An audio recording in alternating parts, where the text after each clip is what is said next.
Bonjour, maître. Oui, vous m'entendez? Oui, tout est. Oui. Ah. Oui. Bonjour. On va attendre encore un petit moment que tout le monde soit là. Alors.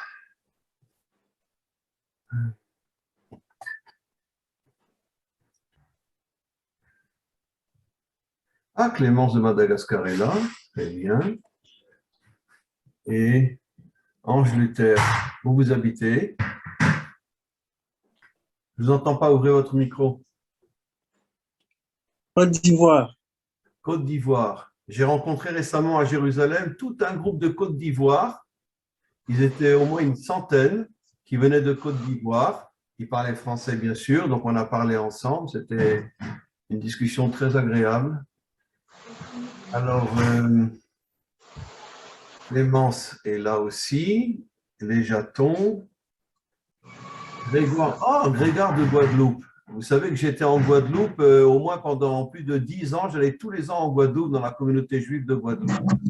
Ah bon? Oui. Nous attendons toujours votre visite. Oui, ça fait pas mal de temps que je n'y ai pas été, mais Ça a changé. ça a changé, oui. Avec le corona et tout ce qui s'est passé, j'imagine que N'en parlons pas. ouais, ça a beaucoup changé. Mais Oui, j'ai beaucoup aimé la Guadeloupe. C'est une île magnifique. J'allais en Guadeloupe, après je prenais l'avion pour aller en Martinique et je revenais en Guadeloupe. D'accord. Ouais. Alors, Bonjour. bonjour tout le monde. Bonjour. Bon, on est 19 pour l'instant. Karine, oui, Karine est là aussi. Karine est là. Votre mari est là, Karine? Bonsoir, Rav. Oui, bonsoir. Il travaille, il va essayer de se connecter si c'est possible, Ah, mais bon, d'accord, très bien. Alors, les Jatons, Jean-Luc et Marie-Claire sont là aussi. Très bien. Bon, ben ça va, ça avance. Voilà. Ah, Angela aussi est là. Ça fait longtemps qu'on n'a pas fait un Zoom ensemble, hein. Il faut qu'on reprenne, hein. Mais je suis tellement débordé de travail. Et puis en plus, demain, mercredi, je pars au Canada pendant 15 jours. J'ai des séminaires et des cours là-bas. Je pars aussi à Manhattan. J'ai aussi des cours là-bas. Donc, je vais être 15 jours absent. La majorité de mon temps, je serai au Canada et j'irai passer un jour ou deux aussi à Manhattan pour donner des cours dans le public français, parce qu'il y a beaucoup de francophones à Manhattan. Et au Canada, je serai à Montréal. Il y a beaucoup de francophones à Montréal aussi. Et donc, je donnerai des cours. Tous les jours, j'aurai un cours. Et voilà. Et puis, comme j'ai repris les cours avec tous les Bnei Adam, donc c'est difficile de tenir le rythme. Mais ne vous inquiétez pas. Quand je reviendrai, on refera un cours. D'accord, Angela? Très bien. D'accord, Rav. Merci beaucoup. Voilà. Alors, quelle heure il est? Bon, ben, on peut commencer peut-être. Donc, on va y aller. Et Christophe, d'où il est Christophe? Ouvrez, oui. Christophe, il est de Lille, on s'est vu à Lille, Rav, il y a 15 jours. Ah oui, je me rappelle, oui, on s'est vu à Lille, absolument. Voilà. Et là, je suis posé quelque part en Bretagne, dans mon camion. Ah, très bien. Et j'étais pendant 3 jours avec un Ivoirien du Grand Bassam, voilà, pour ouais? Ange Luther qui est de Côte d'Ivoire, là. Ah, avec Ange Luther, vous étiez? Non, j'étais avec quelqu'un d'autre, je ne connais pas. Ah, très bien. Mais Ange Luther, j'ai habité à Trècheville pendant 2 ans. Voilà. Ah, vous avez habité en Côte d'Ivoire pendant 2 ans? Oui, tout à fait, à Trècheville. Très bien. Voilà. C'est magnifique. Et allez, encore une dernière question. Akotia, où vous habitez? Hein? Bonjour. Bonjour, Akotia. Où vous habitez? Arras, en France. Ah, en France? Où ça? À Arras? Oui, Arras. Bonjour. Ah, Arras? Ah, bonjour. Ben, c'est juste à côté de… J'ai des amis qui habitent juste à côté de Arras, dans un village, je ne me rappelle plus le nom. Et ils ont leurs enfants qui travaillent à Arras. C'est très bien. Magnifique. Alors, écoutez, on va commencer. Alors, Alors, par contre, fermez vos micros avant que je commence. Fermez tous vos micros. Parce Là, que il me voit là oui. déjà ici. Voilà. Voilà. Et C'est quand, bon. quand on va passer aux Ah, questions, oui. celui qui veut poser une question, j'espère qu'il va y avoir un échange entre nous, bien évidemment. Et donc, vous rallumerez le micro. Fermez les micros. Fermez les micros. Voilà. Ah, Amina aussi est là. Ça fait longtemps que je ne l'ai pas vu, Amina. Hein? Voilà. Bon, ça fait plaisir de vous revoir tous. Magnifique. Ah, Steve aussi est là. Magnifique. Alors, et il y a aussi Kada Hawa. Non, je suis là. Voilà. Et où vous habitez, vous? Au Congo, République démocratique du Congo. Au Congo. Eh bien, dis donc, j'espère qu'un jour, je pourrai venir vous voir en Afrique. Hein. Et alors, on va chanter et on va danser ensemble. Allez. La Côte d'Ivoire, le Congo, on fera des belles choses ensemble. Merci beaucoup. Alors, on va y aller. 1, 2, 3. Voilà, mes amis, je voudrais faire une petite introduction avant de vous laisser la parole, bien évidemment. Comme vous le savez, je l'ai déjà expliqué de nombreuses fois dans mes cours, mais c'est très important de le redire. Selon les codes bibliques, parce qu'évidemment, je pense que ceux qui me suivent savent que toute la Torah est codée et la plus grande bêtise que l'on puisse faire, c'est de prendre les versets à la lettre, soit en hébreu, soit en français, soit en anglais. Toute la Torah est complètement codée. C'est-à-dire que le véritable sens de la Torah, les messages cachés dans la Torah, ne se comprennent pas au niveau de la lecture uniquement de la Bible. Il faut pour ça être aidé par nos maîtres et c'est eux qui décodent tous les enseignements de la Torah. On sait que toute la création a été créée avec la parole.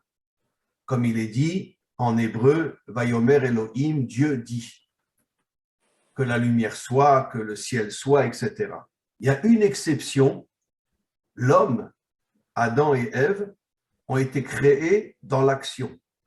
Il n'est pas dit dans le verset « Dieu dit que l'homme soit », il est dit « naasé ». Naasé en hébreu, traduction en française, « faisons ». C'est un acte. Et nos maîtres expliquent que l'identité véritable de l'homme, c'est d'être un homme d'action. Malheureusement, c'est la raison pour laquelle, encore une fois, toute la création a été créée avec la parole et l'homme a été créé avec une action pour nous faire comprendre que l'homme authentique, l'homme véritable, c'est l'homme qui agit. Malheureusement, surtout depuis la faute d'Adam et Ève, qui ont donné naissance à tous les dirigeants et toutes les dictatures, et aujourd'hui, comme je le dis souvent dans mes cours, la plus grande de toutes les dictatures, bien que c'est une démagogie inimaginable, c'est la démocratie, parce que la démocratie, c'est une très très belle vitrine qui nous fait croire qu'ils veulent notre bien, mais en vérité, ils nous écrasent et nous transforment en moutons en nous donnant des plaisirs, de l'argent, etc., pour qu'on ne s'occupe pas de tout ce qui se cache derrière toutes les forces obscures qui sont derrière les dirigeants dans tous les pays. Et c'est la raison pour laquelle la démocratie marche beaucoup mieux que la dictature, parce que dans les dictatures, il y a toujours eu des révoltes, parce que les gens étaient écrasés, les gens étaient opprimés, les gens étaient mis en prison, les gens étaient tués. Donc, ils finissaient par se révolter. Mais la démocratie, c'est une tellement grande démagogie, une tellement belle vitrine, que personne ne pense, personne n'imagine toutes les saletés qui se cachent derrière nos dirigeants et surtout toutes les forces obscures qui sont derrière eux. Entre parenthèses, par exemple, puisqu'on a pas mal d'Africains ici, l'Afrique, depuis des millénaires, est entre les mains d'autres puissances. Les Africains eux-mêmes ne possèdent pas leur propre pays. On le sait très bien. Les Occidentaux mettent sur place des dirigeants à qui ils donnent beaucoup d'argent et qui sont à la solde du monde occidental. Et finalement, l'Afrique est l'un des pays pratiquement les plus riches du monde. Il y a des choses inimaginables en Afrique. Mais en vérité, qui c'est qui a la main mise sur l'Afrique? Ce sont les Occidentaux. et les Africains eux-mêmes n'ont pratiquement aucun lien avec leur propre pays. Bien sûr, les choses changeront au moment de la délivrance finale, mais il y a un travail énorme, énorme à faire. Maintenant, je veux revenir sur ce que j'explique. L'identité véritable de l'homme, c'est l'action. Mais malheureusement, depuis des millénaires, tous les dirigeants, et on le voit dans la Torah aussi, le premier grand dictateur s'appelait Nimrod, qui était un très grand démagogue et qui est arrivé à transformer les peuples en moutons, en robots, en esclaves. Et finalement, on peut dire que depuis des millénaires, trouvez-moi, à part quelques exceptions, il y a eu Martin Luther King en Amérique qui s'est battu pour libérer les Africains, mais d'un autre côté, il a été tué par la CIA. Évidemment, tout le monde croit que c'est un taré qui est venu, qui lui a tiré une balle dans la tête, mais on sait tous que c'est la CIA qui a envoyé quelqu'un pour tuer Martin Luther King parce qu'il voulait, à cette époque-là, donner finalement aux Africains la même reconnaissance qu'aux Blancs d'Amérique. Et il a été tué. D'ailleurs, il y a une chanson absolument extraordinaire. Je ne me rappelle plus le nom de ces chanteurs-là. C'est tout un groupe africain qui chante. Ce sont des Américains qui parlent justement de toute l'oppression des Noirs en Amérique, avec le Ku Klux Klan, avec la CIA, etc. Une chanson absolument magnifique. Je ne me rappelle plus son nom. Mais bon, à l'occasion, je vous redonnerai le nom de cette chanson, une chanson absolument extraordinaire. Et bon, Martin Luther King n'est pas le seul qui a été assassiné. En France, on a assassiné Coluche quand il a commencé à faire savoir qu'il voulait rentrer en politique. Alors, un homme extraordinaire qui a lui-même créé tous les restaurants du cœur et qui, bon, on lui a envoyé un camion contre sa moto. Tout le monde croit que c'était un accident, mais il faut vraiment être idiot pour croire que c'est un accident. On sait très bien que c'est les services secrets français qui l'ont liquidé parce que c'était un homme extraordinaire et s'il était rentré en politique, je pense qu'il aurait sans doute drôlement influencé et changé peut-être énormément de choses en France. Donc, ils l'ont liquidé. Et il y a eu dans toutes les générations des hommes ici en Israël aussi. Il y avait un homme, un Rav extraordinaire qui s'appelait le Rav Kahana. Ils l'ont liquidé aussi. Il est parti faire des conférences en Amérique. Et puis après, comme on le sait, il y a énormément d'Arabes qui travaillent avec les services secrets israéliens. Et un Arabe est venu, quand il est sorti de sa conférence, il lui a tiré une balle dans la tête. Tout le monde croit que c'était un terroriste, mais on sait tous aujourd'hui que c'est les services secrets israéliens qui l'ont éliminé parce que c'était un homme qui commençait à avoir une influence énorme, énorme en Israël et ça dérangeait le pouvoir et on l'a éliminé. Il n'y a pratiquement pas un pays où il n'y a pas un homme ou une femme qui se sont révoltés et qui ont été éliminés. Pourquoi? Parce qu'ils étaient seuls, ils n'avaient pas une véritable armée avec eux. Et donc, à part quelques exceptions près, on peut dire qu'au niveau de la grande masse des peuples, l'action a complètement disparu. Nous ne sommes plus des hommes d'action aujourd'hui. On est des parleurs. Parler, ça, on y arrive, d'accord? Comme je dis toujours, l'hymne national de l'humanité aujourd'hui, c'est la chanson de Dalida, paroles et paroles et paroles. Ça, c'est notre hymne national parce qu'on ne sait que parler aujourd'hui. Mais qui c'est qui est prêt à agir? Qui c'est qui est prêt à se mettre en danger? Qui c'est qui est prêt à se dire que s'il va un petit peu trop loin, peut-être qu'on le liquidera et on lui tirera une balle dans la tête? En vérité, tous ceux que j'ai cités ont été liquidés parce qu'ils étaient pratiquement seuls et c'était facile de les éliminer. Mais ce dont moi je veux vous parler, c'est qu'il faudrait qu'on arrive à monter une véritable armée dans le monde. D'ailleurs, le Zohar, qui est l'un des livres des secrets de la Torah, Rabbi Shimon Bar Yochai, je pense que vous avez entendu parler de lui, dit clairement que le Mashiach, en français le Messie, ne va pas agir tout seul. Il va monter une armée énorme qui va se lier à lui. Et d'ailleurs, Rabbi Shimon Bar Yochai dit que la majorité des gens de son armée seront des Bnei Adam. Ça veut dire vous. C'est normal. Il y a 7 milliards d'hommes et de femmes dans le monde, il n'y a que quelques millions de juifs. Donc, quand le Messie va monter son armée, la grande majorité de ceux qui vont le rejoindre seront des Bnei Adam qui vont rejoindre l'armée du Mashiach, et le Mashiach ne va pas se battre tout seul contre le mal qu'il y a dans le monde, contre toutes les dictatures et toutes les corruptions qu'il y a dans le monde, et toutes les idolâtries et toute la débauche, etc. Il va monter une véritable armée pour se battre contre tout le mal qu'il y a dans le monde, le nettoyer, le purifier, et faire de ce monde un monde d'unité, un monde de fraternité, un monde de respect, où évidemment, même au moment de la délivrance, aucun homme ne ressemblera à un autre, chaque pays aura sa différence, à l'intérieur de chaque pays, bien évidemment, les hommes auront leurs différences aussi, mais d'un autre côté, il y aura un respect, une amitié, une unité. Je dis toujours que l'unité, c'est l'absolu contraire de l'uniformité.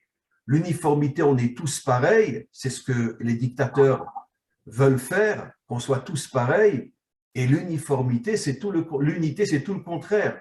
Tu es différent de moi, tu n'as pas forcément les mêmes idées que moi, mais tu me respectes et je te respecte. Parce que, comme j'ai souvent expliqué, ce que nous devons rechercher plus que tout, c'est l'homme, l'être humain. Et alors, tu ne penses pas comme moi, mais tu es un être humain magnifique, tu es un être humain extraordinaire. Et alors, en quoi ça me dérange que tu ne penses pas comme moi? Si tu es quelqu'un de bien, quelqu'un de propre, quelqu'un de juste, quelqu'un de droit. C'est ça qui m'intéresse, moi, beaucoup plus que l'idéologie des personnes. Il faut fermer, il y a des micros qui sont ouverts, mes amis, il faut fermer les micros. Attendez, je vais encore là, je vais en fermer un. Oui. Et donc, il faut rentrer dans l'action. C'est notre véritable message et c'est pour ça que notre groupe s'appelle l'Armée de la délivrance. Et c'est un groupe qui est très, très important parce que jusqu'à présent, jamais j'avais appelé l'un de mes groupes l'Armée de la délivrance. Mais je pense que chacun d'entre vous comprend qu'on est rentré dans une période aujourd'hui véritablement difficile avec le Covid et la guerre entre les Russes et l'Ukraine qui peut déborder et atteindre toute l'Europe.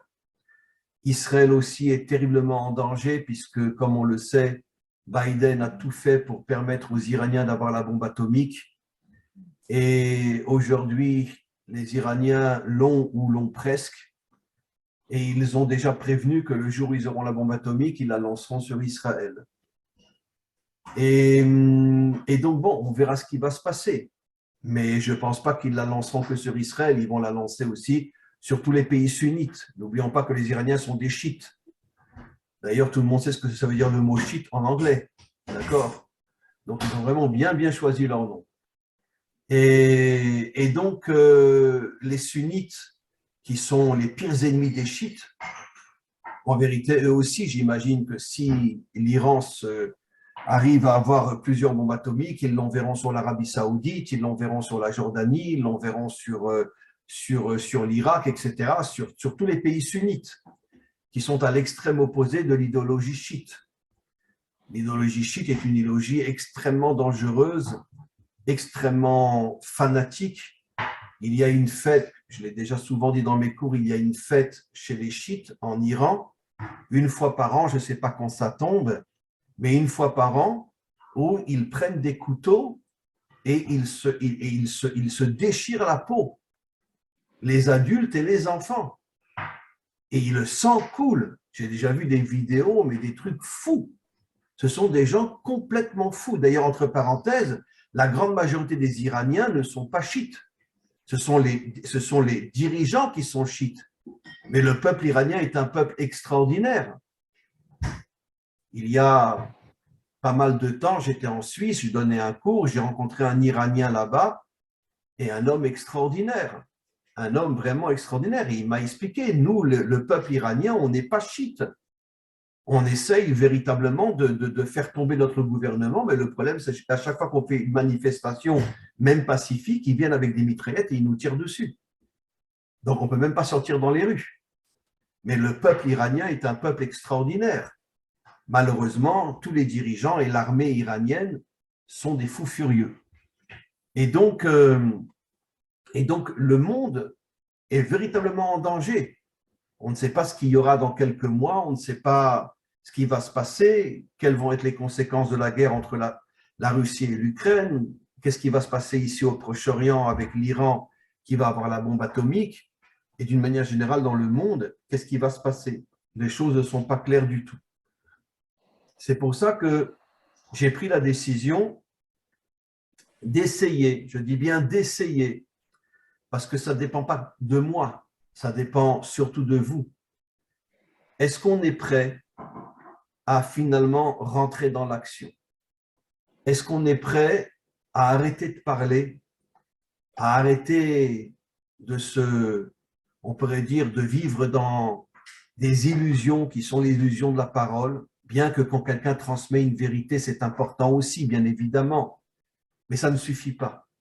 Il faut agir. Ce qui est extraordinaire, c'est que je vois des gens de différents pays ici, il y a des gens de France, il y a des gens de Madagascar, des gens de la Réunion, des gens d'Afrique, des gens de Suisse, des gens de Belgique, etc. Donc, il y a pas mal de pays qui sont ici, devant moi, grâce à vos photos. Et donc, ça montre qu'il y a effectivement un réveil assez extraordinaire parmi les peuples. Et il va falloir qu'on arrive à établir tout un programme d'action de manière, dans un premier temps, à réveiller le plus de personnes possible. Posons une question, par exemple, en Côte d'Ivoire, est-ce que Ange aurait la capacité de ramener encore et encore et encore des gens, leur expliquer, leur parler, leur faire comprendre? Surtout, je dis surtout les Africains, excusez-moi de le dire, mais vous êtes complètement manipulés. Je pense que Ange le sait très bien. Vous êtes complètement manipulés par l'Occident, qui vous vole d'ailleurs toutes vos richesses.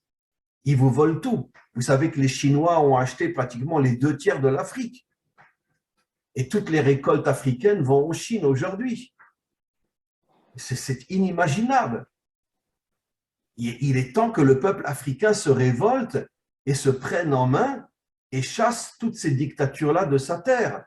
C'est pas possible, ça fait des millénaires que vous êtes exploités, qu'on vous marche dessus et qu'on vous vole toutes vos richesses, alors qu'on sait que l'Afrique est un des pays les plus riches du monde. Il est temps que ces richesses-là reviennent aux Africains et que les Occidentaux, s'ils veulent des richesses, eh ben, qu'ils payent pour les avoir, mais qu'ils ne les prennent pas comme on le sait jusqu'à aujourd'hui. Donc, par exemple, est-ce que Ange, est-ce que d'autres qui sont au Congo ou ailleurs, est-ce que vous êtes capable de réveiller énormément de gens, de leur parler et de les faire rentrer dans ce groupe? Évidemment, pareil pour ceux qui sont en Belgique, pareil pour ceux qui sont en Suisse. Monsieur et Madame Jaton, est-ce que vous pensez que vous êtes capable de parler? Parce que ça, c'est la première étape d'action que je voudrais que l'on crée. Est-ce qu'on se sent capable de parler à des gens, de leur expliquer, pas en une fois, en 2 fois, 3 fois, 4 fois, 5 fois, 10 fois, même si ce n'est que 5 personnes qu'on ramène, même si ce n'est que 10 personnes qu'on ramène, mais que chacun d'entre nous prenne sur lui comme mission d'essayer de ramener de plus en plus de personnes dans ce groupe qu'on appelle le groupe de la délivrance. Peut-être qu'un jour, on aura des Zooms avec 200 personnes. Ça serait extraordinaire, comprenez? Parce qu'encore une fois, on ne peut plus rester uniquement dans l'inactivité, en se contentant uniquement de paroles. On doit commencer à agir, on doit commencer véritablement à comprendre que si les peuples ne se réveillent pas, eh ben on sera toujours à la merci, toujours manipulé par nos dirigeants qui font de nous des moutons et des robots et des esclaves pour s'en mettre plein les poches et pour finalement dominer le monde. Et à mon avis, excusez-moi de le dire, mais on n'est qu'au début de ce qui va se passer. Je pense que d'ici quelques années, et peut-être surtout nos enfants ou nos petits-enfants vont vivre dans un monde catastrophique où ils seront véritablement, on pourrait dire, transformés en esclaves, pas forcément esclaves tels qu'on a transformé les Juifs ou les Africains en esclaves, mais je parle esclaves sur le plan mental. Ça veut dire qu'on les tiendra avec toutes les structures technologiques qu'il y a aujourd'hui, et dès qu'on verra qu'il y en a un qui sort un petit peu du chemin, on l'éliminera. on lui enverra un camion sur sa moto, comme avec Coluche. Évidemment. Donc, je vais tout de suite vous laisser la parole parce que je veux vraiment que vous participiez aussi à tout ce que j'explique. Encore quelques minutes. Donc, la première étape que je voudrais véritablement qu'on réalise, c'est donc que chacun d'entre vous prenne sur lui, sur des mois, peu importe. Angela à La Réunion, peut-être vous aussi, vous pouvez ramener encore d'autres personnes. Clémence à Madagascar, bon, je sais qu'il y a déjà pas mal de gens qui sont très réveillés à Madagascar, mais ça serait bien de les réveiller eux aussi. Jean-Luc et Marie-Claire en Belgique. C'est aussi un travail très, très important que je demande à chacun d'entre vous. Est-ce que vous êtes d'accord avec le principe que je vous demande aujourd'hui, que chacun d'entre nous prendra 1 heure ou 2 dans la semaine, Steve, etc., Grégoire, en Guadeloupe, que chacun prendra sur lui 1 ou 2 heures dans la semaine et commencera à s'adresser à d'autres personnes en essayant de leur expliquer ce qui se passe dans le monde et leur expliquer qu'on voudrait former, bon, je ne pense pas qu'il faudra dire le mot armée, mais on voudrait former un groupe de gens qui ont compris qu'il faut réveiller le monde, en particulier les Bnei Adam, il faut les réveiller pour pouvoir commencer effectivement une action dans le monde. Et si on arrive à réunir des milliers de personnes avec nous, et peut-être des dizaines de milliers sur 1 ou 2 ou 3 ou 4 ans, vous imaginez, on va commencer véritablement à pouvoir faire des choses extraordinaires. Mais j'ai besoin de vous, moi tout seul, je ne peux pas le faire. C'est absolument impossible. C'est ça le bonheur, je dirais le cadeau incroyable que Dieu nous a fait. On se parle maintenant, et il y a des gens pratiquement de beaucoup de pays. L'Afrique, la Suisse, la Belgique, la France, la Guadeloupe, Madagascar, la Réunion. C'est magnifique, c'est extraordinaire. Qui aurait espéré qu'un jour, on aurait ce bonheur de pouvoir être des gens de pays tellement différents et de pouvoir se parler et de pouvoir créer cette unité entre nous, ce respect entre nous et de pouvoir commencer à monter un groupe qui va être de plus en plus nombreux et qui peut-être un jour rentrera véritablement dans l'action. Parce que vous ne pouvez pas savoir comme je l'ai toujours dit, je veux dire qu'il va falloir qu'on se rencontre de plus en plus souvent. Peut-être que moi j'aille en Afrique, j'aille en Belgique, d'ailleurs il y a un séminaire qui est prévu en Belgique au mois de novembre, je crois. Et donc, peut-être qu'un jour je pourrais aller à Madagascar ou à La Réunion ou en Côte d'Ivoire. En France, bon, j'y vais de toute façon régulièrement, ça c'est sûr. Mais dans des pays où je n'ai jamais été, ça serait extraordinaire. Et de pouvoir parler aux gens et de leur expliquer qu'il faut se réveiller et qu'il faut arrêter d'être des moutons à la solde des gouvernants et qu'il faut se prendre en main et agir pour être un homme authentique, un homme d'action. Voilà, c'est mon introduction. Est-ce que quelqu'un veut prendre la parole? Sophie, je crois que vous vouliez parler. Ouvrez votre micro. Attendez, je vais l'ouvrir.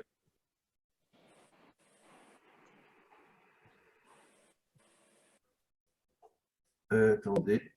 Voilà, il est ouvert. Vous pouvez vous l'ouvrir. Voilà. Oui, j'avais une question, c'est comment parler aux gens justement sans faire de prosélytisme comme peuvent faire les chrétiens justement. Parce que je sais que si pour moi, être Bnei Adam, c'est aussi avoir la confiance en Dieu. Et les gens, principalement en France, je ne sais pas ailleurs si c'est le cas, les gens en général, ils ne veulent plus en entendre parler de Dieu. Parce qu'il y a tellement eu de prosélytisme de fait. Et donc voilà, comment leur parler pour pas qu'ils se sentent agressés en quelque sorte, quoi. Vous posez une question très juste. Et d'ailleurs, vraiment, c'était vraiment la question qu'il fallait poser. Il est vrai, je vais vous dire Sophie, j'ai la peine de vous dire que même dans notre peuple, 80% des Juifs ne sont plus du tout pratiquants aujourd'hui. Ils ne sont plus du tout pratiquants. Ils ont tout lâché. Parce que le monde se modernise aujourd'hui. Le monde veut le plaisir, le monde veut le cinéma, la télé, le restaurant, les vacances, le fric, et voilà. Et foutez-moi la paix, rien d'autre ne m'intéresse. Et je vous dirais que malheureusement, dans le monde, n'en parlons pas, mais même en Israël, 80% des Juifs aujourd'hui ne sont pratiquement plus pratiquants du tout. Bon, peut-être ils font une fête ou deux comme ça, mais ils sont plus pratiquants. Il y a un détachement aujourd'hui de Dieu inimaginable.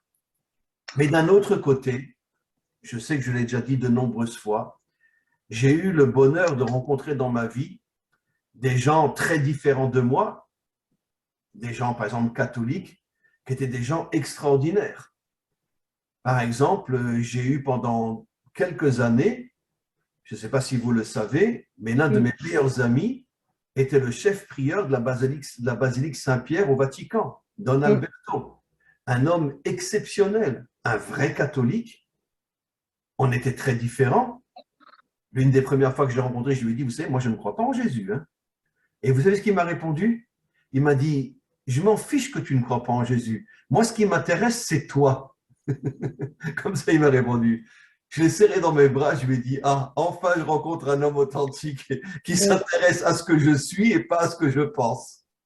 Et pendant 4 ou 5 ans, il venait tous les ans en Israël. Bon, maintenant, il est trop vieux, il n'arrive plus à venir. Il a 94 ans, mais il est venu, il avait 85. Il est rentré au Vatican à l'âge de 17 ans. Quand je l'ai connu, il avait 85 ans. Il était l'organisateur de toutes les prières dans la basilique Saint-Pierre au Vatican. Et on a créé entre nous une amitié, mais inimaginable. Inimaginable. Et pourtant, moi, je suis juif et lui est catholique. Mais pourquoi? Parce que lui et moi, on a compris que ce qu'il faut regarder, ce n'est pas ton idéologie, ce n'est pas ta religion, c'est la personne elle-même, qui tu es. Et si tu es un homme bien, alors je m'en fous ce que tu penses. Le principal, c'est que tu sois un homme bien. Et je commence à répondre à votre question. Que ce soit un laïc ou que ce soit un homme religieux, quel que soit, par exemple, je vais vous avouer que par exemple en France, et pas seulement en France, mais bon, je donne aussi en Israël beaucoup de cours en hébreu parce que ça fait 30 ans que je suis en Israël, j'ai des Jordaniens qui me suivent dans mes cours en hébreu. Et vous savez qu'en France, j'ai énormément de musulmans qui me suivent, de vrais musulmans qui me suivent. La première fois que j'ai découvert ça, c'était à Marseille. Encore avant le Covid, je faisais des séminaires pratiquement tous les ans à Marseille. Et puis, j'ai été arrêté par des quantités de musulmans qui m'ont dit, vous êtes le Rav Dinovitch, vous savez qu'on écoute vos cours. Et à chaque fois, ils me disaient, des gens différents, ils me disaient, attention, nous, on est musulmans, nous, c'est le Coran. Mais vous savez, Rav, depuis qu'on écoute vos cours, on commence à aimer la Torah. Et c'est incroyable. Des musulmans qui aiment la Torah, qui aiment un juif. Et en France, il y en a beaucoup, beaucoup, beaucoup. Dans toutes les villes où j'ai donné des séminaires, où j'ai donné des cours, pratiquement dans toutes les villes, des musulmans m'ont arrêté et m'ont dit, vous êtes le Rav Dinovitch, vous savez qu'on écoute vos cours. Donc on voit qu'il y a un réveil dans le monde entier, chez les catholiques, chez les protestants, chez les évangélistes, chez les musulmans, il y a un réveil aussi. Et même chez les laïcs, il y a un réveil. C'est pour ça que quand on doit leur parler, on ne doit surtout pas parler de « ah, tu es laïque, ah, tu es catholique, ah, tu es musulman ». Non, ça on laisse de côté. On doit chercher la personne, qui tu es. Et si on voit que c'est un… Bon, parce que malheureusement, il y a aussi des gens qui ne sont des gens pas bien, partout, même chez nous.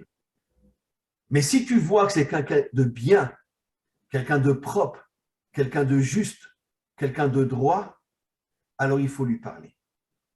Il faut lui parler et l'expliquer. Pas en une fois, pas en 1 heure, mais petit à petit, l'inviter chez vous ou aller chez lui et commencer à lui expliquer dans quelle situation on est aujourd'hui et qu'il est temps que les hommes et les femmes se réveillent. Pas forcément parler de religion, Si c'est quelqu'un de religieux, vous pouvez lui parler de religion, bien évidemment.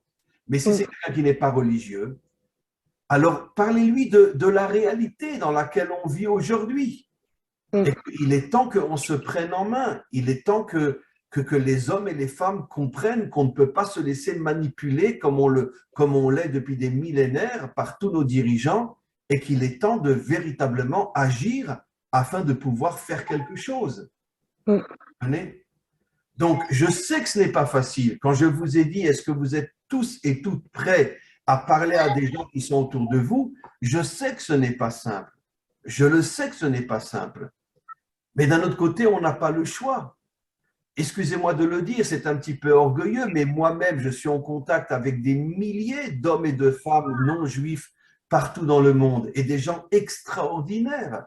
Enfin, moi, je les appelle les Bnei Adam, j'aime pas dire non juifs, les Bnei Adam, les descendants d'Adam et Ève. Mais ce sont des gens extraordinaires, extraordinaires. Je vois, récemment, j'étais à Paris, d'accord? Dans tous les quartiers où j'étais, je me suis fait arrêter à chaque fois, vous savez par qui? Que par des Africains. Vous êtes le Rabinovitch et vous savez qu'on suit vos cours, etc., etc., etc.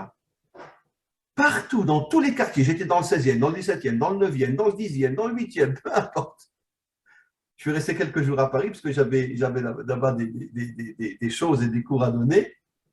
Et à chaque fois, je tombais sur un Africain, pas une fois, pas une seule fois avec un blanc m'a arrêté, que des Africains. Je disais, vous êtes le Rabinovitch, mais vous savez qu'on écoute vos cours.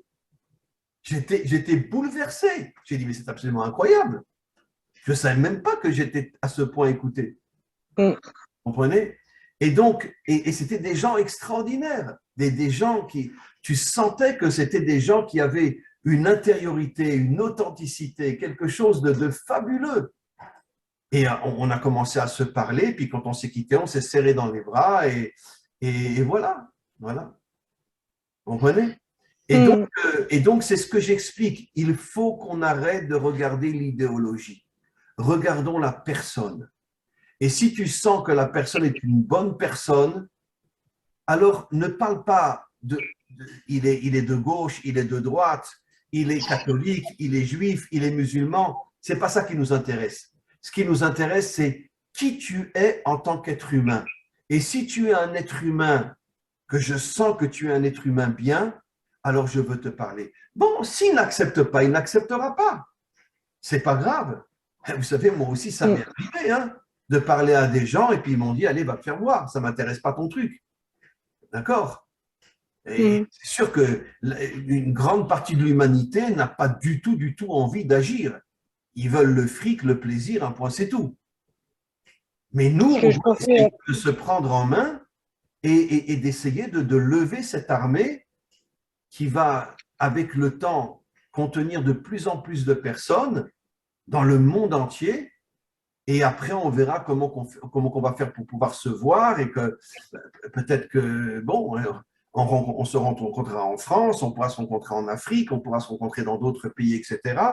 Mais il est temps d'agir. Vous comprenez? Donc, encore une fois, ne soyez pas déçus si quelqu'un vous dit, écoute, tais-toi, tu ne m'intéresses pas, fous-moi la paix. Alors, c'est pas grave. Et alors quoi?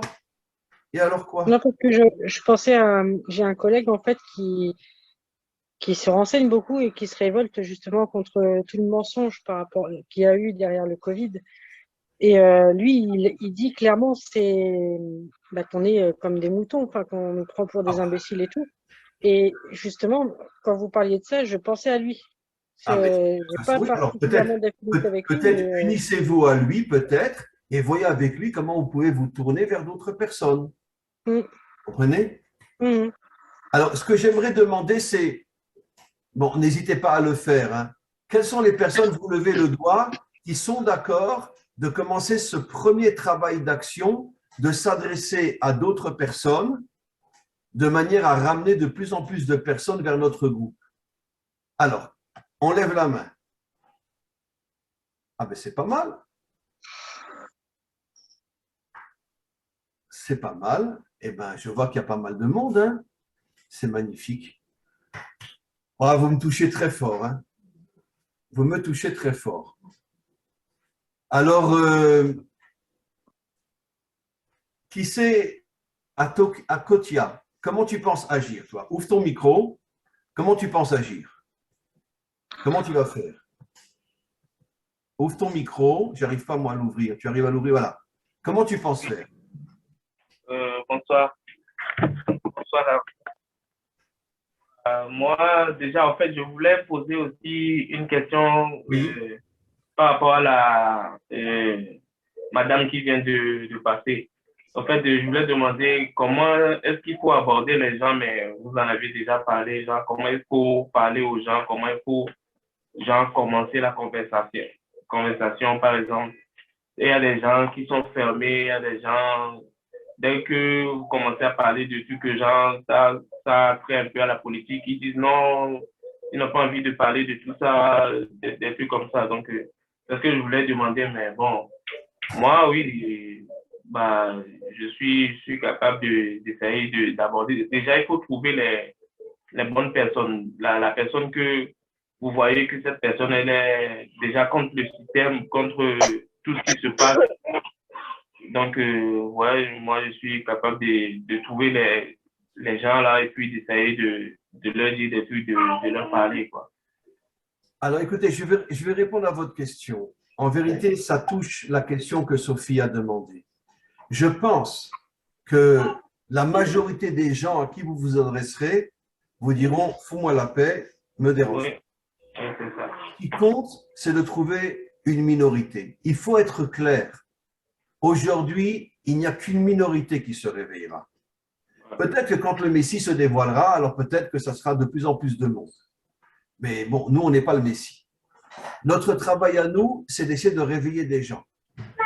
Et ce réveil, c'est sûr qu'il ne touchera qu'une minorité de personnes. C'est évident qu'il ne touchera qu'une minorité de personnes. Parce que c'est évident que la grande majorité aujourd'hui est complètement endormie dans le système et ne veut absolument pas qu'on la dérange. Laisse-moi gagner de l'argent, laisse-moi m'amuser, laisse-moi aller au cinéma, laisse-moi avoir un appartement, une belle voiture et fous-moi la paix. C'est évident que les gens nous répondront comme ça, dans la majorité. Mais croyez-moi, à Kotia, c'est sûr et certain que chacun d'entre vous arrivera à trouver, au niveau de la minorité, des gens qui vous suivront. C'est sûr et certain. Des gens qui vous suivront, c'est sûr. Même moi, je vous dis très, très sincèrement, je n'ai pas la majorité avec moi. Loin de là. C'est évident que c'est une minorité qui me suit. Même si aujourd'hui, il y a beaucoup de Bnei Adam partout dans le monde qui me suivent, mais ça reste malgré tout une minorité par rapport à 7 milliards de personnes. Comprenez? Donc aujourd'hui, notre travail n'est pas de penser que ça y est, on va ramener tout le monde. Notre travail est de penser que si on arrive à ramener 2, 3, 4, 5, 10, 15 personnes, c'est déjà extraordinaire comme travail. Imaginez-vous, si chacun d'entre vous ramène 10 personnes, eh ben, c'est déjà pas mal du tout. Vous comprenez? Et après, chacun de ces personnes ramenées essaiera lui aussi de ramener d'autres personnes. Et ça, je pense, c'est notre premier travail parce qu'il faut qu'on se multiplie. Il faut qu'on devienne plus nombreux, même si on restera pendant longtemps une minorité, mais il faut qu'on devienne de plus en plus nombreux. Donc, c'est obligatoire qu'on se tourne vers les autres et qu'on essaye de ramener, si ce n'est qu'une personne, ce n'est qu'une personne, mais d'essayer de ramener des personnes. C'est important. C'est très, très important. Vous comprenez? Et par exemple, Amina, rappelez-moi, où vous habitez, vous? Ouvrez votre micro. Il n'est pas ouvert. Vous arrivez à ouvrir votre micro? Non, vous n'arrivez pas à l'ouvrir. Voilà, non. Vous n'arrivez pas à ouvrir le micro, Amina? Non, vous n'arrivez pas? Moi non plus, je n'arrive pas, je ne comprends pas ce qui se passe. Essayez d'appuyer sur le trait et de l'effacer. Bon, Steve, qu'est-ce que vous dites, vous? Je vous interroge tout de suite, Franck. Steve, Ben, moi, je pense que, tu te sens capable d'arriver à d'autres personnes et de les ramener? ben, honnêtement, faudrait peut-être commencer par la famille aussi et les gens proches. Mais pourquoi pas? Mais c'est une excellente idée. C'est vrai, on n'en a pas parlé. C'est vrai. Pourquoi pas commencer par la famille? Absolument, qui a 100% raison. 100% raison. C'est vrai qu'on peut tous commencer par notre propre famille. Bon, je ne pense pas que tout le monde sera d'accord, mais si une partie sont d'accord, pourquoi pas? Ouais. Et puis après, demander à chacun de sa famille qui est vraiment volontaire de se retourner vers d'autres personnes extérieures, pas forcément de la famille. Où tu habites, Steve? Paris, enfin région parisienne. Ah, région parisienne. Mm. Ouais. Bon, je pense que Paris est, à mon avis, un endroit où on pourra réveiller pas mal de gens. Parce que les gens sont très abrutis à Paris, le travail, les embouteillages et tout ça, etc. Les gens ont envie de respirer. Et peut-être que Paris est un endroit où peut-être on peut encore plus réveiller des gens que dans un autre endroit. Franck, Oui. oui. Oui, c'était c'était une réflexion qui est un peu dans la suite de la question de Madame tout à l'heure. En fait, c'est plus un constat, mais on risque de reparler un petit peu de convictions religieuses. J'ai grandi dans un milieu chrétien. Je vous avoue que je suis sorti progressivement du christianisme en étudiant la Torah. Grâce à vos cours aussi en partie. Et en fait, je me suis rendu compte que lorsque l'on essaie d'apporter une parole un petit peu innovante, on se heurte tout de suite à une sorte de barrière, de croyance. Alors, je vais prendre un cas très concret.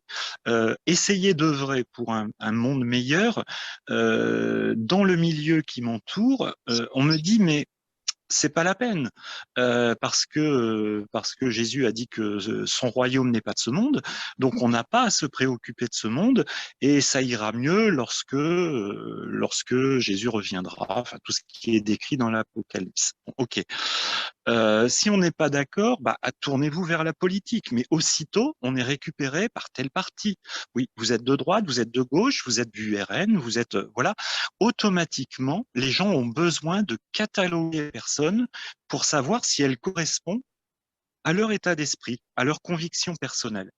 Et c'est vrai que quand j'entends l'armée de la délivrance, je pense que d'abord, c'est se délivrer de tous ces conditionnements qu'on a pu avoir.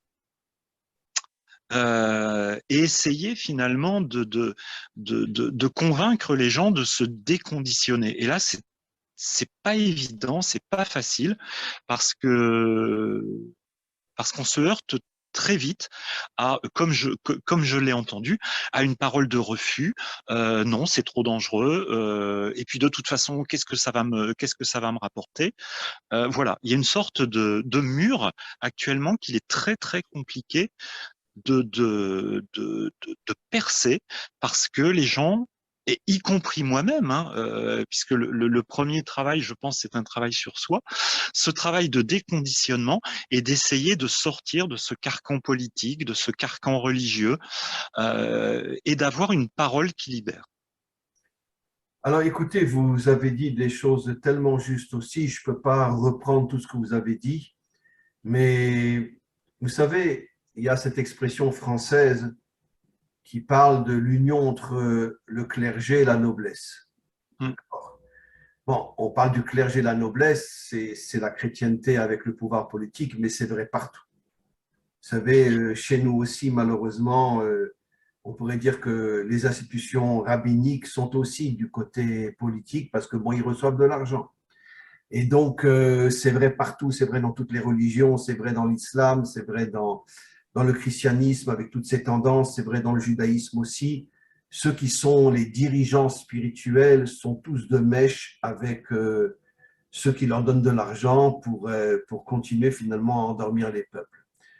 Je ne sais pas si vous me suivez, si vous avez suivi tous mes cours, mais j'ai souvent expliqué que le venin du serpent, bon, c'était un code bien sûr, ce n'était pas un serpent qui a parlé à Ève, mais le venin du serpent, c'est la religion. C'est pour ça que je dis toujours que finalement, l'une des phrases qui me plaît le plus, c'est la phrase de Marx, quand il dit que la religion, c'est l'opium des peuples.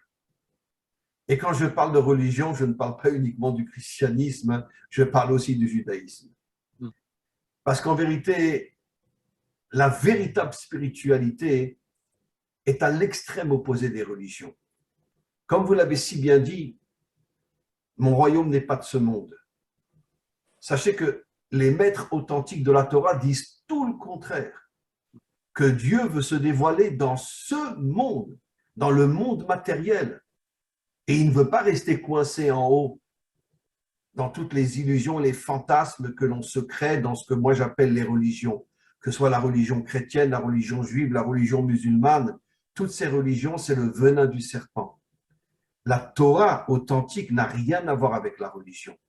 La religion dit « déconnecte-toi de ce monde et cherche Dieu en haut ». Comme je dis souvent, notre Père qui est aux cieux, surtout restez-y, d'accord? Et la Torah nous dit tout le contraire. C'est un enseignement de nos maîtres qui disent que la volonté réelle de Dieu, c'est de se dévoiler dans le monde d'en bas et pas uniquement dans le monde d'en haut. Et notre travail à nous, c'est de tout faire pour le dévoiler dans le monde d'en bas. Mais d'un autre côté, 90% des religieux sont tombés dans ce que moi j'appelle la religion, dans ce que Marx appelle l'opium des peuples, et sont complètement déconnectés de ce monde. Et vous avez parfaitement raison lorsque vous dites « mais on s'en fout de ce monde ». C'est pas, si je suis un croyant, moi ce que je cherche, c'est le paradis, d'accord? Et en vérité, qui c'est qui a inventé la religion? Ce sont tous les dictateurs qui ont pris des religieux et leur ont donné de l'argent pour pouvoir manipuler les peuples et leur faire croire que Dieu est en haut et que laissez tomber ce monde est un monde de méchants, un monde de mauvais, et il ne faut rien faire pour le transformer. La Torah véritable dit exactement le contraire, que notre travail, c'est de purifier le monde d'en bas et pas de quitter ce monde pour aller se réfugier dans le monde d'en haut. C'est pour ça que toutes les religions sont fausses et toutes les religions sont véritablement le venin du serpent. C'est quoi le venin du serpent? Ça veut dire qu'il nous pique pour nous tuer. Et ça veut dire quoi tuer? La déconnexion entre l'âme et le corps, c'est-à-dire finalement, l'âme remonte en haut et le corps reste en bas. Traduction en français, les religieux en haut, les laïcs en bas. Il n'y a aucune unité entre ces deux mondes. Comprenez? Et en vérité, l'homme authentique, c'est l'homme qui est dans ce monde et qui en même temps a une connexion inimaginable avec le maître du monde. Tout en étant dans ce monde, et il reste un homme droit, un homme juste, qui ne tombe jamais. Ça, c'est notre travail, mais on peut les compter sur les 10 doigts de la main, les hommes et les femmes qui ont compris ce que c'est la vraie spiritualité. Aujourd'hui, tout le monde est coincé dans sa secte, tout le monde est coincé dans sa religion, et ou bien je suis un laïc, c'est aussi une forme de religion, la laïcité, hein? C'est aussi une forme de religion, sauf qu'elle s'appelle le plaisir, l'argent, etc. Mais chacun est dans sa secte et personne n'essaye finalement de reconstruire l'homme authentique. Alors, je comprends aussi ce que vous dites quand vous dites que les gens ont peur de prendre des risques, etc. Mais ça, je le redis, il est hors de question que nous sortions dans la rue et nous commencions à nous battre contre toutes les dictatures cachées de ce monde, parce que c'est évident qu'on se met en danger. C'est pour ça que j'explique que notre premier travail, qui va peut-être prendre des mois, même peut-être 1 an ou 2, c'est d'essayer de réveiller la conscience des gens, de réveiller de plus en plus de personnes. Et ça, si on arrive à le faire, ça sera une première étape extraordinaire, parce que vous imaginez si on arrive à être, aujourd'hui on est sur le groupe de la délivrance. Karine, combien qu'on est sur le groupe de la délivrance aujourd'hui? Combien qu'on est? Je ne vous entends pas, Karine. Le micro est ouvert, mais je ne vous entends pas.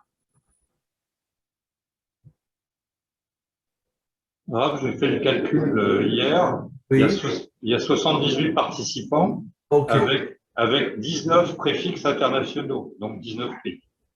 19 pays, c'est magnifique, 19 pays, 78 participants. Imaginez-vous si d'ici 1 an ou 2, on arrive à être 2000 ou 3000. Vous vous rendez compte le travail que chacun d'entre vous aura fait? C'est pour ça que je dis qu'il faut arrêter de vivre dans l'attente que quelque chose se passe, quelque chose qui ne vient pas de nous. C'est à nous d'agir. Vous savez que nos maîtres nous disent, quand je parle de nos maîtres, je parle des maîtres anciens d'il y a 2000 ans, qui étaient, malheureusement, j'oserais dire, les seuls maîtres authentiques. Aujourd'hui, trouvez-moi un maître authentique, Vous le comptez sur les 2 doigts de la main. Parce qu'aujourd'hui, le monde est complètement tombé. Mais nos maîtres, comme Rabbi Akiva, si vous avez entendu parler de lui, ou Rabbi Shimon Bar Yochai, qui étaient de véritables combattants, de véritables guerriers, pas seulement des hommes de Torah, pas seulement des hommes d'études, c'est des gens qui voulaient se battre contre les Romains qui avaient envahi Israël à l'époque, etc. Et donc, d'ailleurs, Rabbi Akiva a été attrapé, il a été torturé à mort, etc. par les Romains. Et beaucoup d'autres maîtres aussi ont été torturés à mort par les Romains. Mais ce que je veux dire par là, c'est que nos maîtres disent clairement que, encore une fois, que si l'homme ne comprend pas que sa véritable mission, c'est d'agir dans ce monde pour le purifier et chasser tous les méchants de ce monde, il n'a rien compris à la véritable demande de Dieu. Et la religion, qu'est-ce qu'elle nous dit? Vous inquiétez pas, comptez sur Jésus, comptez sur Dieu, comptez sur... c'est notre sauveur, il vous sauvera. C'est ça le venin du serpent. Et nous, on ne fait rien. Le roi David n'était pas toute la journée sur un cheval avec une épée pour se battre contre les méchants.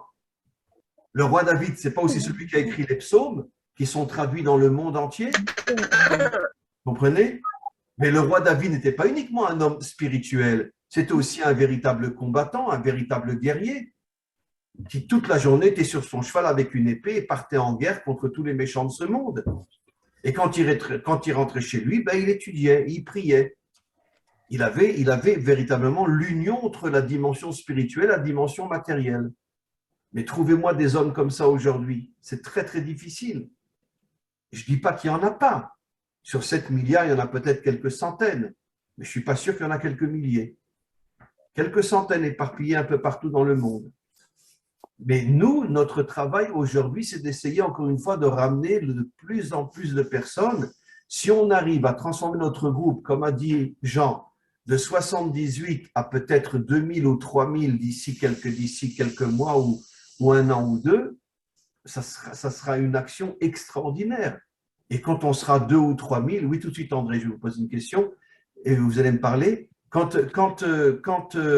on arrivera à 2, 3, 4 ou 5000 personnes, à ce moment-là, on pourra véritablement commencer à réaliser des choses importantes. Surtout qu'avec 5000 personnes, on pourra encore ramener encore plus de monde. Vous comprenez? Donc, encore une fois, je sais que ma demande est très difficile. Mais encore une fois, je ne demande pas aujourd'hui qu'on se mette en évidence, qu'on prenne des risques, qu'on se mette en danger. Notre but aujourd'hui est d'essayer d'élargir notre mouvement, qu'il devienne de plus en plus important en s'adressant à des gens que l'on ressent comme étant des gens bien. Quelle que soit leur religion, ce n'est pas ça qui m'intéresse. Encore une fois, je vous dis encore une fois, j'ai des amis musulmans, j'ai des amis catholiques, j'ai des amis évangéliques. J'ai ici en Israël un prêtre évangélique qui me suit, qui vient à mes cours toutes les semaines depuis 16 ans. Et pourtant, c'est un prêtre évangélique. Mais tous les lundis, il vient à mes cours. Un homme exceptionnel, un homme incroyable. On a une amitié entre nous, mais inimaginable. Et pourtant, c'est un prêtre évangélique qui croit en Jésus, etc. Et il sait que moi, je n'y crois pas. Mais quel est l'avantage qu'on a, lui et moi? C'est qu'on ne regarde pas ce que tu penses, on regarde la personne. Et c'est un homme extraordinaire. Il voit en moi des bonnes choses, je vois en lui de bonnes choses. On est de vrais amis. Et ça fait plus de 16 ans qu'il vient tous les lundis à mes cours. Un prêtre évangélique qui s'assoit et qui écoute les cours d'un rabbin. Vous comprenez? Ça veut dire qu'il y a des gens extraordinaires partout. Mais il faut regarder l'être humain. Et si on trouve chacun d'entre vous, autour de vous, des êtres humains que vous sentez que ce sont des gens bien, alors essayez de leur parler. André, oui. Je ne sais pas si mon micro est ouvert. Oui, très bien, on vous entend. D'accord. Alors voilà, je voulais vous demander, parce que j'ai été à Lille, je vous ai rencontré à Lille avec Karine, et vous parliez des personnes qui n'étaient pas humaines, en fait, des mauvaises personnes. Mais comment on peut reconnaître ces personnes-là si, mettons, on s'adresse à quelqu'un, qu'on lui parle et qu'il peut nous manipuler en faisant croire qu'il est gentil, et s'il s'infiltre avec nous, et voilà, je ne sais pas comment on peut les reconnaître. Vous posez une question magnifique. Et j'avoue que j'aurais du mal à vous répondre parce qu'effectivement, en principe, les personnes méchantes qui ne veulent que profiter de la vie, ils vous enverront balader. Mais par contre, vous avez 100% raison. Il se peut qu'il y a des gens qui vont se faire passer pour des gens bien, qui veulent rentrer dans le mouvement pour le détruire de l'intérieur. Vous comprenez? Et ça, malheureusement, c'est vrai partout. Je peux vous garantir qu'en Israël, il y a pas mal de mouvements dans différents domaines qui essayent d'être un petit peu contre, on pourrait dire, contre les gouvernants, etc. Et ils sont infiltrés par les services secrets. Vous comprenez? Moi, une fois, j'avais un groupe que j'ai ouvert et je me suis rendu compte que des agents du Mossad étaient rentrés dans ce groupe-là. J'ai fermé le groupe. Vous comprenez? D'où je savais que des agents du Mossad étaient rentrés dans ce groupe parce que j'ai des élèves qui travaillent au Mossad. Et ceux qui m'ont révélé, Rav, il y a des agents du Mossad qui sont rentrés dans votre groupe et ils vont tout faire pour le détruire. J'ai fermé le groupe. Vous comprenez? Donc, c'est évident, vous avez 100% raison et j'ai du mal à répondre à votre question. Comment qu'on va faire si quelqu'un se fait passer pour quelqu'un de bien pour infiltrer nos réseaux et pour essayer de tout détruire de l'intérieur? J'avoue que je n'ai pas directement une réponse, André. Je n'ai pas directement une réponse, mais j'espère qu'avec le temps, on arrivera peut-être à mieux connaître et mieux découvrir qui sont vraiment ces gens-là. Et peut-être que le maître du monde nous donnera ce qu'on appelle un esprit saint capable de ressentir qu'on est en présence d'une vitrine qui cache des choses dangereuses. Pardon. Oui, qui voulait parler là? Karine terminait, André terminait. Oui, je voulais dire, vous disiez des personnes qui ne sont pas humaines. Vous aviez dit ça à Lille. Oui. Il y a des personnes, voilà. Mais ces personnes-là, elles ne sont pas humaines, elles ont forme humaine, mais elles ont une forme humaine. Mais il faut savoir, André, est-ce qu'ils ont été petits? Ce n'est pas les 7 milliards d'hommes et de femmes qu'il y a dans le monde qui sont tous des descendants d'Adam et Ève. Nos textes le disent clairement. Je l'ai d'ailleurs expliqué, je crois, en disant que les animaux ont été créés le 5e jour, le 6e jour. Les animaux créés le 6e jour, c'est en vérité des personnages à forme humaine, mais qui se comportent comme des animaux. Et je l'ai déjà dit, je m'excuse de le redire, mais vous pensez que Mengele à Auschwitz, qui a torturé à mort et découpé en morceaux des milliers d'enfants juifs, vous pensez que c'est un descendant d'Adam et Ève, franchement? Vous pensez que Hitler était un descendant d'Adam et Ève? Ce sont des démons, comme le disent nos textes, qui descendent sur terre, qui prennent une forme humaine et dont tout le but est de détruire ce monde. Mais est-ce qu'ils sont enfants, ces gens-là? Ils sont enfants, non? Oui, ils naissent comme des enfants, mais ils n'ont pas une âme comme nous. Ils n'ont pas une âme, ce sont des démons sataniques. Comment on peut les reconnaître quand ils sont enfants? Ils sont déjà mauvais, alors? Disons qu'à partir d'un certain âge, ils deviennent mauvais, effectivement. À partir d'un certain âge, on commence à comprendre qu'ils sont très, très mauvais. C'est vrai dans tous les peuples. Hein. C'est vrai dans tous les peuples. Dans tous les peuples, c'est vrai même chez nous. Il y a aussi des déguisés chez nous aussi. Dans tous les peuples, il y a des déguisés qui se font passer pour des êtres humains, mais qui sont en vérité une forme humaine et qui font tout pour détruire l'humanité tout entière. Hitler, son intention, c'était de tout détruire. Alors, il a commencé par les Juifs, mais s'il avait continué, il aurait détruit toute l'humanité. Hein. C'était son projet, tout le monde le sait. Il voulait tout détruire. En commençant par les Juifs, mais il voulait tout détruire. Voilà. Merci beaucoup, André. Jean, vous voulez poser une question? Ouvrez votre micro. Voilà. Oui. Est-ce que vous me permettez de me faire un peu l'avocat du diable? Allez, faites-vous l'avocat du diable. Parce que là, vous nous demandez de passer à une phase de recrutement, dans votre arme. Alors, est-ce que c'est pas mettre un peu la charrue avant les bœufs? Et je vais m'expliquer pourquoi. D'abord, est-ce qu'il ne faudrait pas que tout le monde partage, j'allais dire, un certain nombre de choses en commun? D'abord, un objectif, un idéal, une cause. Donc, c'est à vous de le définir. Parce qu'une armée, oui, pourquoi faire en fait? Parce que quand on va parler aux gens d'une armée ou de rejoindre, d'intégrer une armée ou un groupe, quelque chose. Il faudra bien qu'on leur explique pourquoi faire.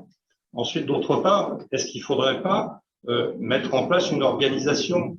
Là, je vais m'en référer au livre de la Torah, au Shemot, chapitre 18, verset 18 et suivant. Vous allez vous épuiser. S'il n'y a pas je veux dire, une structure derrière vous, une organisation qui est mise en place avec des gens qui prennent le relais pour faire des travaux en petits groupes, etc., vous allez vraiment vous épuiser. Puis je vous suis depuis quelques temps, vous avez eu quand même un joli coup de blues il n'y a pas si longtemps que ça. Donc, en fait, on a besoin d'une identité de ce groupe pour essayer non pas de la vendre, mais de recruter sur la base d'une identité et d'une mission en quelque sorte. Alors, à partir de ça, je peux voir à ce moment-là des pistes d'action. Je vais prendre par exemple la mienne, c'est la spiritualité. Il y a déjà quelques jours, je suis lancé dans une... je ne sais pas si Madame Mouton peut éteindre son micro, ça ce serait bien. Donc, je me suis lancé dans une quête spirituelle et c'est cette spiritualité qui peu à peu m'a ramené vers vous. Et donc, ça, c'est mon approche personnelle. Et je constate que cette phase de recrutement, finalement, je l'ai déjà fait. Incidemment, non pas pour vous, mais il y a pas mal de gens avec lesquels je peux parler sur une base de spiritualité. Je peux parler de la Torah, des enseignements que j'ai pu suivre via Internet par vous, et d'autres même d'ailleurs. Et ça intéresse les gens. Une deuxième piste d'action, est-ce que ce ne serait pas les femmes? Parce que vous nous avez dit depuis longtemps que les femmes allaient être le moteur de la délivrance, le ventre de la délivrance. Moi, je considère que c'est le moteur finalement de tout ce processus de la délivrance. Est-ce qu'il ne faut pas chercher à les aider, à développer? Qu'est-ce qu'on peut faire pour aider les femmes à je veux dire, accélérer en fin de compte en tant que moteur le processus. Donc j'ai dit beaucoup de choses, mais voilà ce que je souhaitais. Écoutez, comme vous tous et vous toutes, vous avez des explications qui sont effectivement exceptionnelles. Et j'avoue que j'avais l'intention d'en parler et ça m'est complètement sorti de la tête. Je rebondis sur ce que vous avez dit. Il y a des micros qui sont ouverts. Et il y a beaucoup de bruit. Je rebondis sur ce que vous dites, effectivement, qu'il faudrait créer un groupe, peut-être d'une dizaine d'hommes et de femmes, qui seraient peut-être à la tête de ce mouvement, et chacun aurait effectivement un rôle très particulier, etc. Donc, je rebondis, j'avais l'intention d'en parler, ça m'est complètement sorti de la tête. Ce que je vous demande, c'est dans un premier temps, vous pourrez le dire sur le groupe de la délivrance, ou alors non, vous savez quoi, non, je préfère que vous vous adressiez à Karine. Vous avez le WhatsApp de Karine. Karine, les gens ont votre WhatsApp? Oui. Alors, ceux qui sont intéressés par faire partie, on pourrait dire d'un groupe, ce qu'on pourrait appeler le secrétariat du groupe de la délivrance, pour l'instant, on va essayer de regrouper 10 personnes, on n'est que 78 aujourd'hui. 10 personnes, hommes, femmes, vous vous adressez à Karine sur son WhatsApp et après, une fois qu'on aura ces 10 personnes, on fera un Zoom entre nous pour définir le rôle de chacun d'entre nous. Donc, merci beaucoup Jean de m'avoir rappelé une chose que j'avais complètement oubliée, j'avais l'intention d'en parler, etc. Maintenant, au niveau de… Donc, c'est une chose qui est très importante parce que ça nous permettra de donner effectivement un rôle particulier à chacune de ces 10 personnes qui sera dans ce qu'on pourrait appeler donc le secrétariat je ne veux pas dire la direction parce que je ne supporte pas un dirigeant, je ne les aime pas du tout, je préfère dire le secrétariat. C'est beaucoup plus fin. Donc, tous ceux qui sont d'accord, 10 personnes, et une fois que vous avez 10 personnes, Karine, vous arrêtez, vous dites pour l'instant, on met de côté. Bien sûr, c'est évident que quand on aura peut-être un jour 1000 ou 2000 ou 3000 personnes, il y aura beaucoup plus que 10 personnes dans le secrétariat, c'est évident. Mais pour l'instant, avec 78 personnes, je pense que 80 personnes suffisent, que 10 personnes suffisent. Et donc, on va avancer comme ça. Et donc, voilà, je ne rebondis pas sur tout ce que vous avez dit, bien que tout ce que vous avez dit était extrêmement juste, Jean. Où vous habitez, Jean?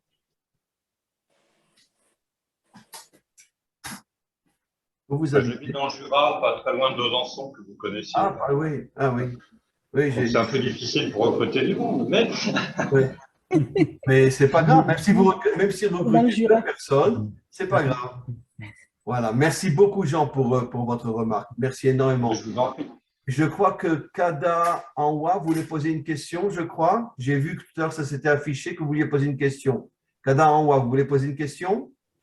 Oui. Non, ce n'était pas une question, mais je voulais seulement juste vous informer qu'ici au Congo, République démocratique du Congo où je suis, il y a déjà au moins nombreux de gens qui vous écoutent. Oui. Et intégrer les groupes. Et d'ici là, je vais envoyer à Karine les noms pour qu'ils puissent les intégrer dans les groupes, afin qu'ils soient dans les groupes de l'armée de la délivrance pour sauver le pays qui est dans le chaos pour le moment. Merci beaucoup. Et très sincèrement, j'espère qu'un jour, bon, parce qu'en Europe, je vais beaucoup en Europe, et même au Canada, même en Amérique, mais j'aimerais vraiment, vraiment venir un jour en Afrique. Et le Congo et la Côte d'Ivoire sont éloignés l'un de l'autre. Ange, le Congo et la Côte d'Ivoire, c'est très loin. Oui, Rav. Et il faut prendre un avion pour aller du Congo à la Côte d'Ivoire. Oui, exactement. Combien d'heures d'avion? En tout cas, ça doit être de 4 heures. Ah, ben c'est pas grand-chose, 4 heures. Alors écoutez, je pense qu'on va essayer un jour peut-être de programmer un voyage à la fois au Congo et à la fois à la Côte d'Ivoire. Mais par contre, il va falloir que vous travailliez pour que quand je viendrai, il y aura quand même du monde pour qu'on puisse faire des cours, qu'on puisse faire des séminaires, etc.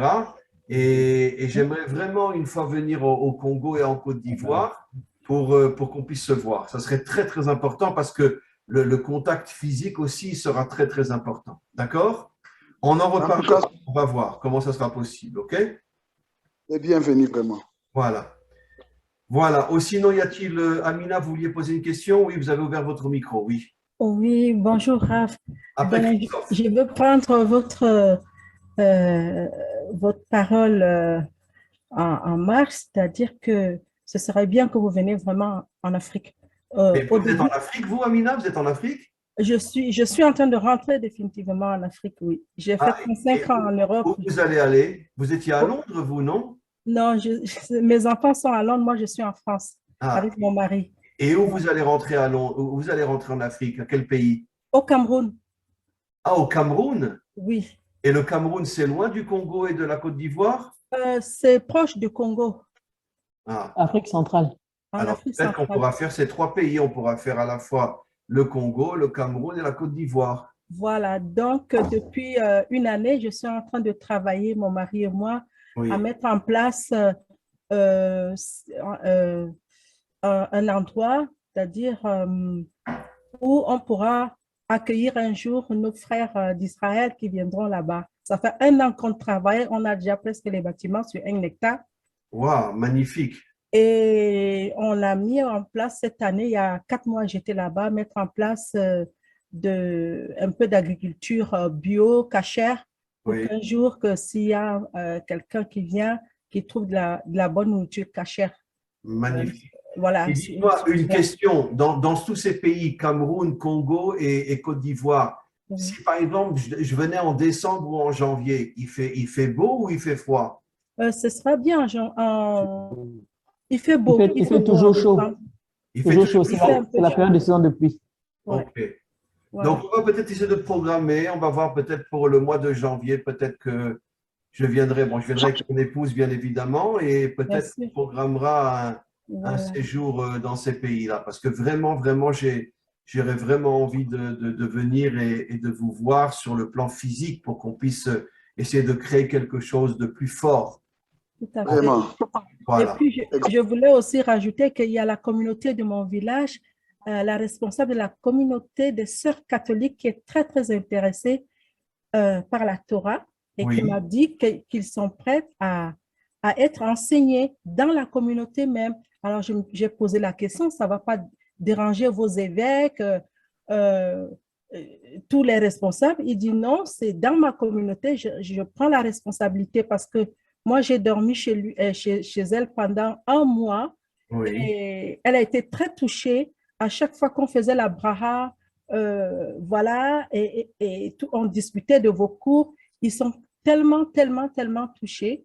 Donc, c'est des sœurs missionnaires qui ont des orphelinats, des hôpitaux, qui cultivent, qui sont là depuis des années et des années. Donc, Hachem m'a amené à aller vers eux.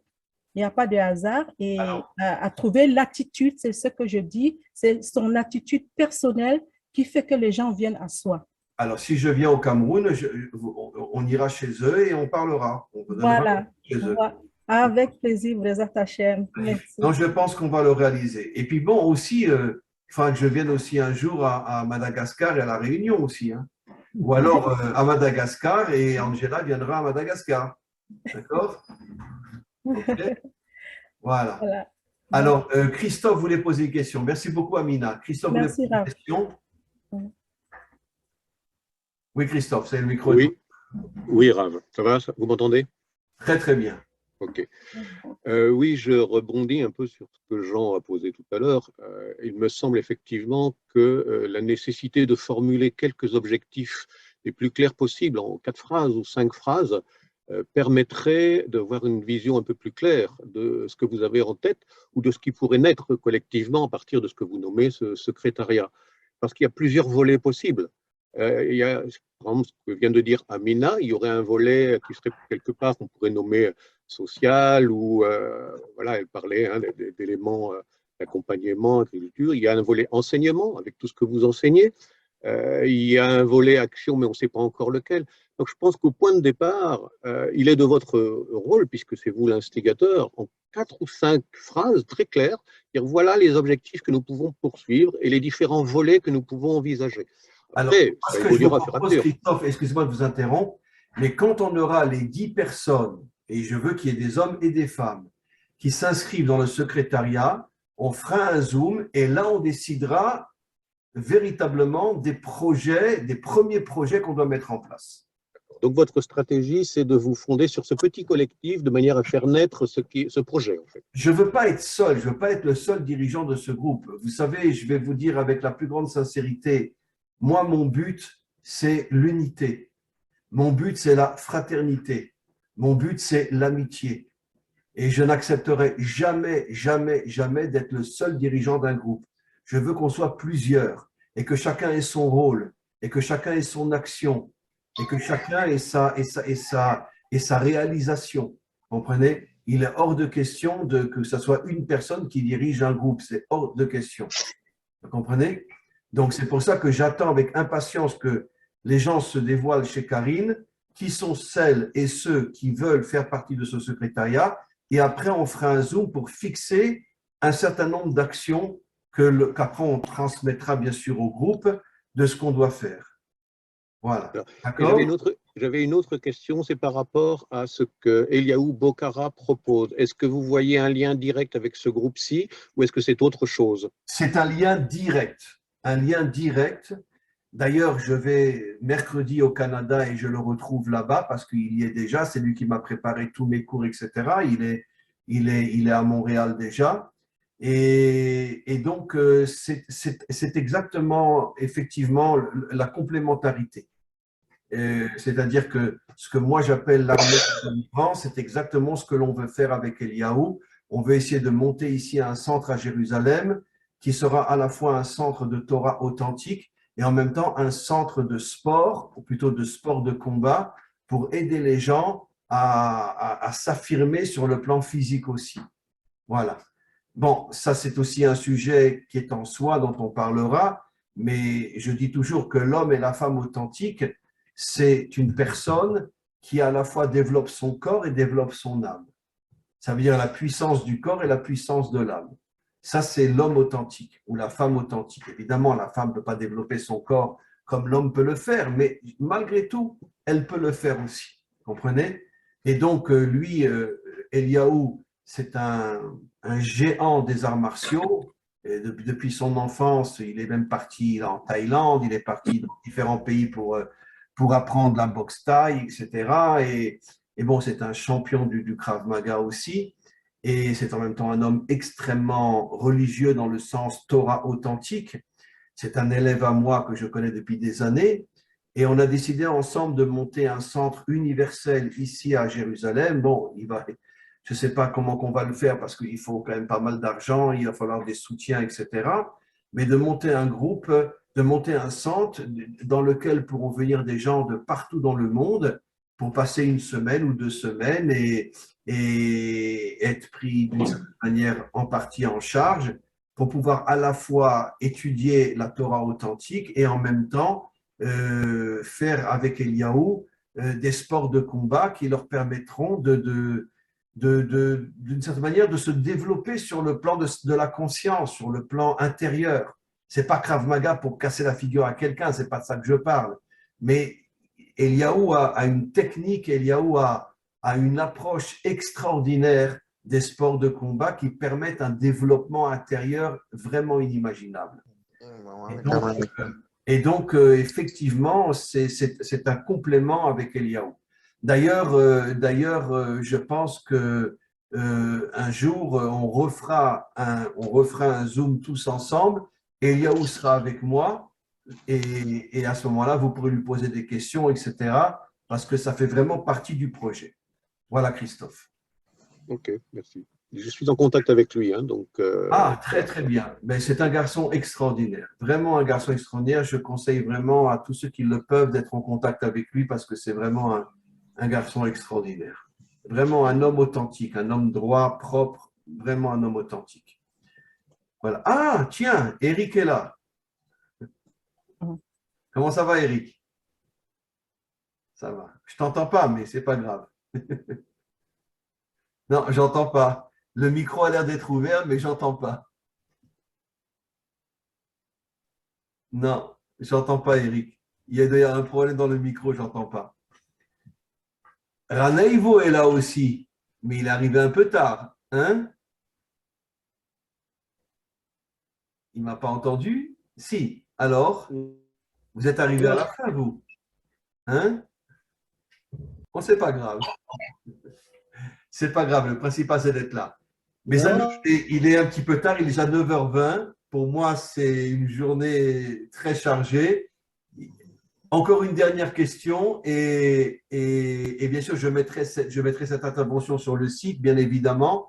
Là, pendant 15 jours, il n'y aura pas de cours sur le site parce que je serai à Montréal, mais les cours que je vais faire à Montréal et à Manhattan, je vais les enregistrer en partie et donc je les mettrai après sur le site quand je reviendrai du Canada.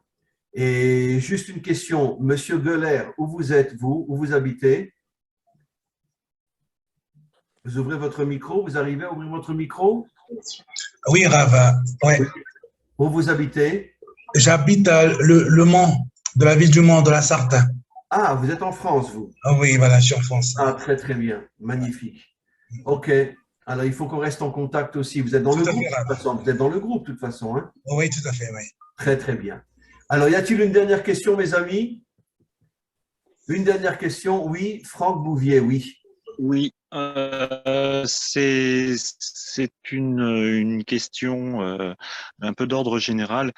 Dans cette armée de la délivrance ou dans cette future armée de la délivrance, l'étude de la Torah doit-elle être, c'est pas vraiment ce que je voulais dire, mais est-elle ce qui doit à la fois nous animer, nous rassembler, et nous rassembler autour de vous d'ailleurs, tout en, tout en étudiant cette Torah non de manière religieuse, c'est-à-dire un petit peu servile, comme j'ai pu le vivre dans mon existence, mais comme étant la flamme en fait qui nous anime. Alors, vous posez une question magnifique et j'avais l'intention de terminer cette introduction, enfin cet échange, en vous disant que, là je m'adresse à Karine, ça serait bien Karine, si une fois tous les mois et demi, parce que moi j'ai tellement de cours que j'ai la tête qui va exploser, mais une fois tous les mois et demi, on puisse faire avec ce groupe-là un cours de Torah. Et comme je rebondis sur ce que vous dites, Franck, moi je ne suis pas un religieux, je suis un terrestre. Ça veut dire que toute ma Torah à moi, elle a pour but d'expliquer comment vivre dans ce monde. C'est la seule chose qui m'intéresse. La religion, elle ne m'intéresse pas. Donc, tous mes cours sont fixés sur comment devenir un homme dans ce monde. Donc, avec Karine, on va fixer, par exemple, bon, pas tout de suite, parce que là, je m'en vais maintenant pendant 15 jours au Canada, etc. Mais quand je reviendrai, je reviens le 4 juillet. Donc, le 5 ou le 6, on se téléphone et on fixe un cours qu'on fera tous les mois et demi, toutes les 6-7 semaines, avec ce groupe-là, un cours de Torah, mais encore une fois, une Torah authentique, c'est une Torah qui parle de comment construire l'homme dans ce monde et pas comment le déconnecter de ce monde, bien évidemment. D'accord, Karine, c'est d'accord? Voilà. Alors écoutez, mes amis, je dois vous dire que c'était vraiment un échange magnifique. Je suis vraiment tellement content de vous avoir eu et d'avoir entendu vos questions, de vous avoir vus tous et toutes.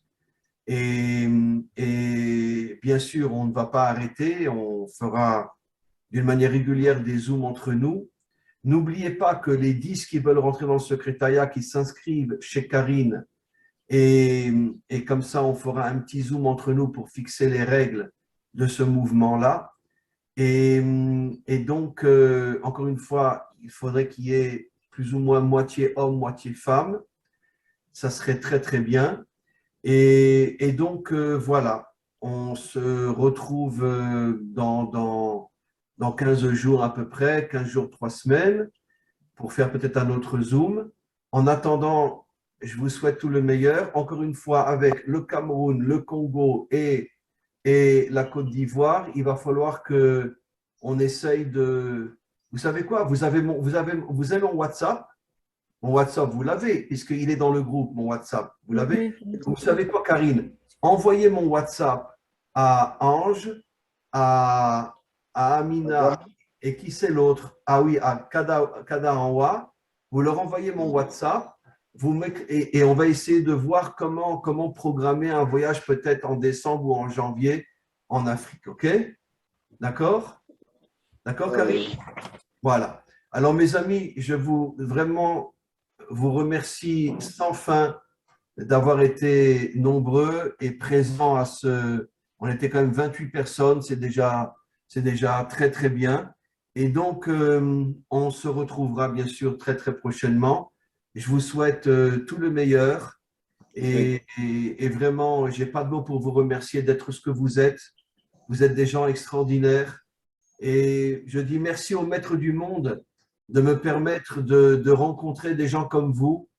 Et grâce à Dieu, j'en rencontre de plus en plus aujourd'hui des gens vraiment extraordinaires, des gens authentiques. On est loin d'être la majorité de ce monde, mais au moins on est sûr d'une chose. Il y a des hommes et des femmes authentiques dans ce monde et c'est grâce à nous qu'on va essayer de remuer ce monde, de l'aider à reprendre sa véritable conscience, de sortir de toute la dictature qui nous oppresse depuis des millénaires et peut-être, même si on n'avance que d'1 millimètre, ça sera déjà 1 millimètre en moins que le Mashiach aura à faire. On aura déjà fait 1 millimètre. Et comme ça, il n'aura pas besoin de le faire lui-même. Je vous porte tous dans mon cœur, tous dans mon âme. Vous êtes des gens extraordinaires et on se retrouve très prochainement. Merci beaucoup à vous tous, à vous toutes. Et on se retrouve très prochainement. Merci. Il va falloir programmer aussi un voyage à Madagascar, hein? OK? Ok. Merci. On attend le Rav au Cameroun. Comment? Ah, c'est sûr, je viens au Cameroun. Il y a une très forte communauté là-bas, une très forte communauté alors, au Cameroun. Ne vous inquiétez pas. Ils sont nombreux qui vous aiment et qui vous attendent. Voilà. J'aimerais bien faire partie de la délégation à chaque fois que le Rav va voyager. D'accord, il va falloir quand même qu'on parle un petit peu de… Moi, je suis au Gabon, Rav, mais je vais voyager exprès. Parce que moi, je mange que caché, on va voir comment on va manger là-bas. Allez, que des bonnes choses, mes amis. À très bientôt et on se retrouve bientôt. Au revoir. Au revoir. Au revoir. Au revoir. Merci. Au revoir. Merci beaucoup à vous. Merci, Au revoir.